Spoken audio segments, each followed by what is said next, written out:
अस्सलाम वालेकुम। आज मैं आपके साथ शेयर करूंगी रेसिपी मटन टिक्का की। बहुत ही इजी सी ये रेसिपी है और बहुत मज़ेदार बनकर ये तैयार होती है। तो इसके लिए यहाँ पर सबसे पहले मैंने लिया है हाफ़ केजी मटन। ये बोनलेस मटन है। वॉश करने के बाद इसको मैंने कुकर में गलने के लिए रख दिया है और इसमें 2 गिलास मैंने डाला है पानी और इसमें 1 मीडियम साइज़ की डाल देंगे प्याज। 1 टेबल स्पून इसमें मैंने अदरक लहसुन का पेस्ट डाला है और नमक आप अपने टेस्ट के हिसाब से डालें। यहाँ पर बाद में हमें मसाले में भी नमक डालना है, तो नमक यहाँ कम ही लेना है। हाफ़ टी स्पून यहाँ पर हल्दी पाउडर डालना है और हाफ़ टी स्पून लाल मिर्च पाउडर। इन सब चीज़ों को अच्छे से मिक्स करने के बाद कुकर को बंद करके रख देंगे।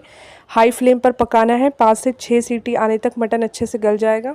के लिए यहाँ पर मैरिनेशन तैयार कर लेंगे, जिसमें मैंने हाफ़ कप लिया है दही और इसमें मैंने 1 टेबल स्पून डाल दिया है लहसुन अदरक का पेस्ट। स्पून यहाँ पर धनिया पाउडर लिया है मैंने, हाफ़ टेबल स्पून लाल मिर्च पाउडर और हाफ़ टी स्पून यहाँ पर हल्दी पाउडर लिया है। इसके बाद हाफ़ टेबल स्पून इसमें पिसी हुई काली मिर्च डाल देंगे। स्पून ही इसमें डाल देंगे गरम मसाला। ये रेडीमेड गरम मसाला है और 1 टेबल स्पून इसमें डाल देंगे चाट मसाला। भरकर मैंने इसमें 1 चम्मच चाट मसाला डाला है और हाफ़ टेबल स्पून इसमें ड्राई कसूरी मेथी डाल दी है। अच्छे से इसको क्रश करके और थोड़ा सा नमक डाला है। टेस्ट के हिसाब से आप अपने नमक ले सकते हैं और यहाँ पर मैंने कम नमक का इस्तेमाल किया है। और बाइंडिंग के लिए अच्छे से यहाँ पर मैंने 2 टेबल स्पून डाला है बेसन और फूड कलर डाला है हाफ़ टी स्पून। ये ऑप्शनल है। रस इसमें डाल देंगे और इसमें 2 टेबल स्पून मैंने सरसों का तेल डाल दिया है। इन सारे मसालों को अच्छे से मिक्स कर लेंगे। मिक्स करने के बाद इसे साइड पे रख देंगे और मटन को चेक कर लेंगे। पर गल चुका है और अगर मटन में थोड़ा सा पानी दिखे तो आप इसको हाई फ्लेम पर रख दें।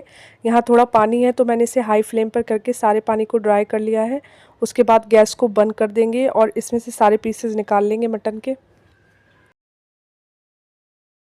अब सारे मटन के पीसेस को जो मसाला हमने तैयार किया था उसमें डाल देंगे। इसको अच्छे से मैरिनेट कर लेंगे। आप स्पून की या हाथ की मदद से इसको अच्छे से मिक्स कर लें और इसके बाद इसमें थोड़ा सा मैं स्मोकी फ्लेवर देने के लिए यहाँ पर कोयले का इस्तेमाल कर लूँगी, जिसमें हल्का सा हमें कोयले को गर्म करने के बाद उसमें थोड़ा सा ऑयल डाल के और कवर करके इसको रख देंगे 10 से 15 मिनट के लिए।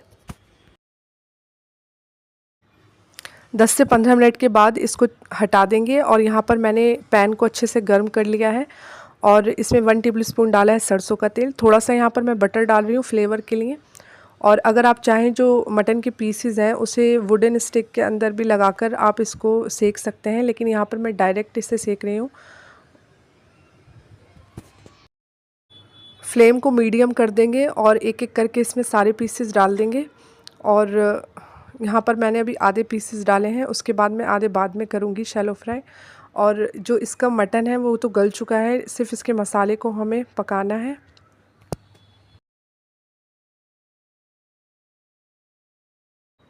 जब इसका मसाला पकने लगे तो यहाँ पर फ्लेम को एकदम से हाई कर दें। उसके बाद इसको थोड़ा सा उलट पुलट करके फिर इसको ऊपर नीचे सेकने के बाद फ्लेम को फिर से मीडियम कर दें, ताकि ये जो हमारे पीसेस हैं वो जले नहीं।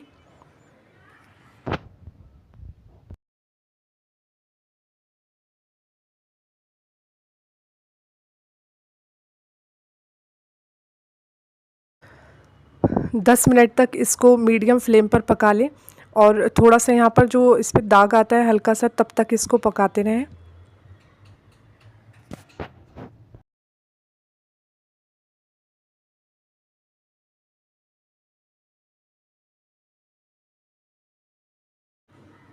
ये पीसेस अच्छे से पक चुके हैं, इसे मैं निकाल लूँगी और जो बाकी बचे हुए मटन है वो भी इसमें डाल के पका लेंगे। थोड़ा सा बटर डाल दें, उसके बाद उसको भी पका लेंगे।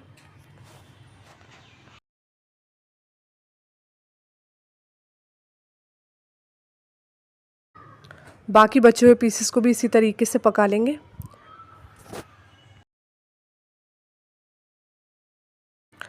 और लास्ट में यहाँ पर थोड़ा सा मैं इसको डायरेक्ट गैस पर रख के इसको थोड़ा सा ग्रिल कर लूँगी। इससे इसका थोड़ा सा फ्लेवर और अच्छा हो जाएगा। ये ऑप्शनल है, अगर आप चाहें तो इसे लास्ट में ग्रिल कर लें, वरना आप इसको डायरेक्ट ऐसे ही सर्व कर सकते हैं। वैसे भी बहुत टेस्टी बने।